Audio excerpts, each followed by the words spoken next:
龍華紅山呢度，我哋又新出嚟咗一套四房86個平可以做到四房嘅。依家呢，所有嘅家私電器全部都有，可以睇到啊，電視、茶几，包括梳化呢啲全部有嘅。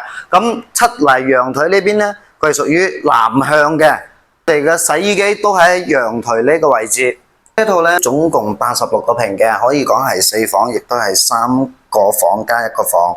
呢度咧係入戶花園，可以擺張床喺度作為一個臨時嘅客房啦，或者書房。空調全部都裝好噶啦，包括窗簾。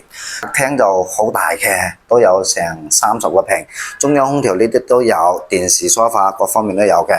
好似呢一種咧，目前嚟講租金其實係要去租到8000蚊嘅。咁依家咧呢個業主先租7000幾蚊，冰箱啊呢啲有噶啦，喺外面仲有個大陽台同埋熱水器喺度。咁客廳外面咧，同時都有個陽台嘅，洗衣機咧就喺旁邊。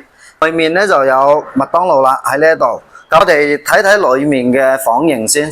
裏面咧總共係3房2衛，所有嘅房間裏面都擺咗床同埋空調喺度噶啦。咁有2個廁所，呢個係公衛。咁旁邊呢邊咧就係有一隻細房喺度嘅，床啊，包括櫃啊，空調都有。咁翻過嚟主臥呢邊咧，佢係一個大嘅套間，但係咧呢隻房咧會更加大啲，因為成棚嘅衣櫃都全部做晒噶啦。